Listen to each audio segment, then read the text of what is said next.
Hi guys, ito muli si Arjen Martinez. Nagbabalik po tayo para magbigay na naman ng bagong impormasyon about sa Poland.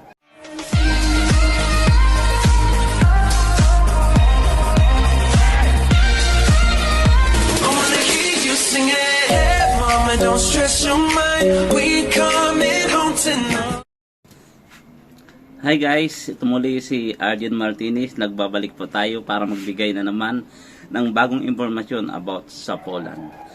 Ako po si Arjen Martinez. Sa mga hindi pa nakakilala sa akin, ako po ay nagbibigay ng mga informative vlogs o yung mga halagang impormasyon about sa Poland. So kung bago ka pa lang sa aking channel is maigihing mag-subscribe at sama mo na rin like and share para makapagbigay, maikalat natin yung impormasyon na para sa kaalaman ng lahat na gustong mag-apply sa Poland.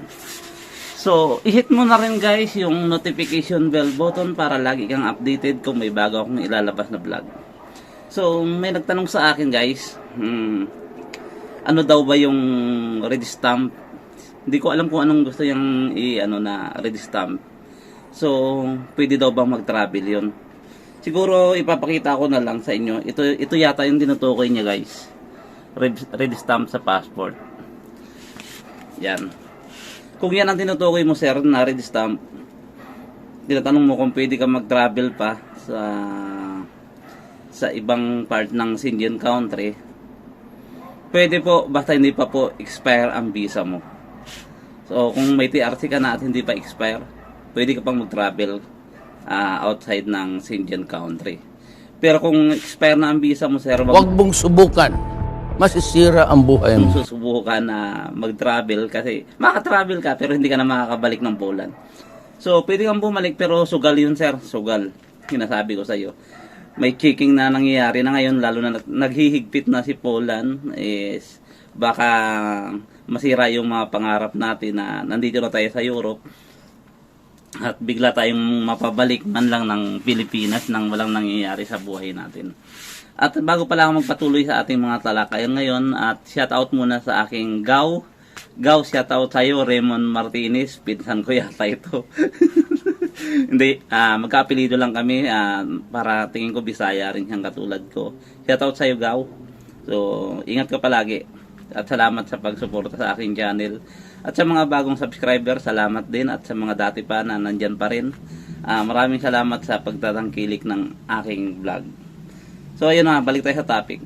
So medyo mahigpit na si Poland dahil nga yung iba kasing mindset ng, hindi ko nilalahat guys, disclaimer mayroong sinasabi sila na gagawing stepping stone lang ang Poland papunta ng ibang part ng Europe, ng ibang Schengen country like Spain, Italy, like Paris, Finland. Guys, wag yung gagawin nyo na gawing stepping stone ang Poland kasi hindi, payo ko lang to sa inyo pero kayo pa rin magde-decide ng buhay nyo. Masisira ang buhay mo. So, wag nyo gagawin nyo na lumipat, nandito na kayo sa Poland, lumipat kayo ng ibang part ng Schengen country nang wala kayong employer doon, na walang naghihintay sa inyo. Kasi guys, mahirap maging PNT, tapos especially sa Paris, sa France, walang bihira ang employer na i-sponsor na aayusin yung visa mo. At saka doon, walang tumatanggap ng, for example, bumiyahe ka doon.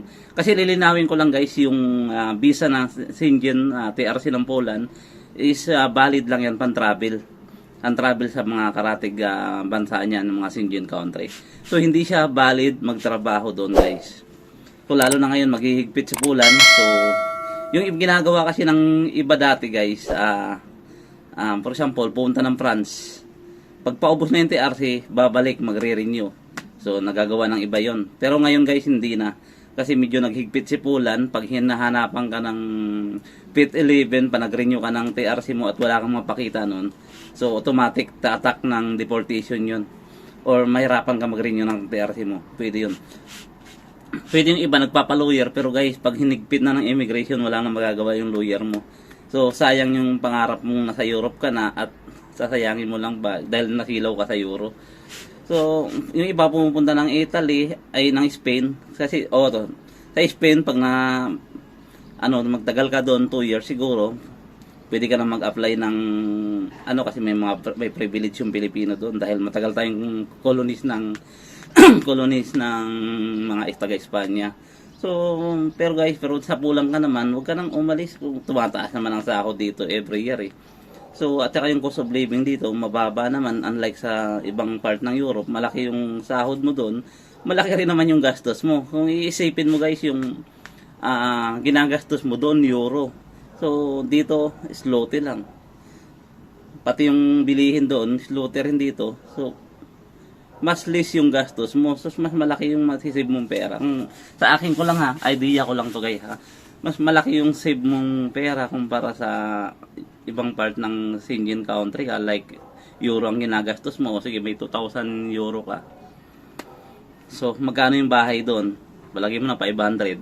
Yung transportation doon, ilaw, kuryente, tubig. Hindi ko kayo guys, opinion ko lang to pero nasa inyo ang desisyon. Pero pag nasa pulan ka na guys, maghanap ka na lang ng magandang trabaho, huwag ka nang tumalon pa ng ibang part ng Europe. Kasi wag yung isa lang alang ang inyong career kumpara doon sa pinapangarap mong Euro na hindi ka naman mabibigyan ng papel doon, magiging TNT ka. Sa France, ang daming TNT yung Pilipino dyan, hindi sila makauwi ng Pilipinas. Kasi once na umuwi sila ng Pilipinas, guys, wala na. Tapos ng karir nila sa Europe. So, uwi na sila uwian na talaga. Hindi na sila makakabalik. Kung makakabalik, siguro mag-apply ulit sa ibang agency. Pabalik ng part ng Poland. So, yun. Huwag lang sana sila ma-deport para wag matataka ng ban. So, okay yun. Makakabalik sila. Pero hindi katulad ng nasa Poland ka, pwede kang magbakasyon anytime. So, dito sa Poland, makahanap ka lang ng employment contract guys. Pwede kang magbakasyon nang wala kang iniisip na wala kang iniisip na bayarin sa bahay. Pwede kang huminto sa trabaho kasi sagot ng employer mo yung bahay mo.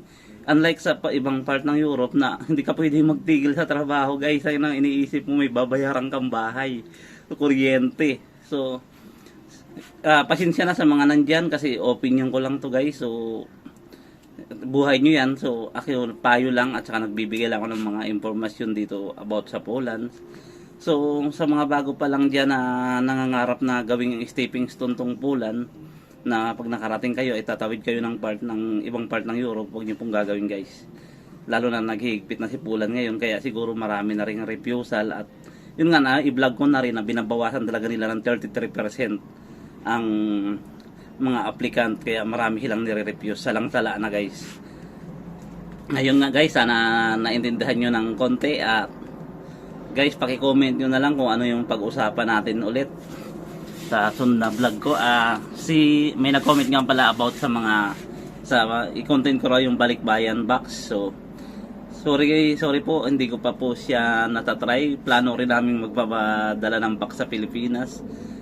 Naghahanap ako ng may balikbayan box. So, maiko-content ko yan pagdating ng araw na makapagpadala kami. Kasi ayokong mag-try ng hindi ko alam ayokong mag-vlog na hindi ko alam yung pinaka-idea guys. So, yun nga lang. So, magre-research tayo, magpadala sa Pilipinas para ma-explain ko sa inyo ng buong buo kung paano.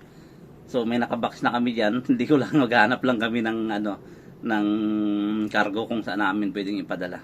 Ito nga pala guys, babala rin pala sa mga wala pang TRC. So, bago mag-expire ang TRC nyo guys, 3 months before ng expiration guys. So, kung pwede nga, 4 months bago mag-expire. Dapat may pa-renew nyo na at mapatatakan nyo na yung inyong passport na nakapag-biometric na kayo. Kasi ngayon guys, napakatagal ng kung nandito ka sa Poland ng TRC, pag-renewal. So, ito yung balita na to na nakalap ko lang. May isang company rito sa Poland na malaki na maraming nagtatrabaho, iba't ibang lahi. Pinasok siya ng mga staff ng immigration o kaya staff ng mga embassy ng Pilipinas, embassy ng India. So, nag-check sila ng passport kung sino yung may mga TRC, yung mga overstay na di sa Poland na wala pang TRC. So, babala to sa mga mabagal mag-process ng TRC. So, guys, bilisan nyo yung process ng TRC nyo. Dahil may nadala raw na Pilipino at saka isang India. So, wala akong complete na details pero yun daw ang nangyayari. tiningnan yung mga passport nila, mahalaga guys, mayroon to ka na katibayan na na-process na yung TRC mo. So, mabalik pala tayo sa topic, medyo hindi ko na-explain ng tama kanina. So, yung red stamp na ito guys, ito pala yung katibayan na i-process na yung TRC mo. So, kung wala pang ganun, dapat ma-i-process yung TRC guys. Kaya dapat 3 months o 4 months bago mag-expire yung TRC nyo or karta po bito, so, dapat ma-i-process nyo na kaagad, ma-i-ring nyo na agad kasi matagal. Hamakin nyo amin na almost year na hindi pa rin kami nakakakuha ng karta po bito. Hanggang ngayon red stamp pa rin ako. Masyadong mabagal siya ang process ngayon. Nakaluyar na ngayong amin So, ayaw ko, depende yata kung saang city ngayon kasi sabi nila sa Gidang mabilis yung process, pero dati sa Pusnan mabilis yung process, ngayon sa Pusnan tagal na.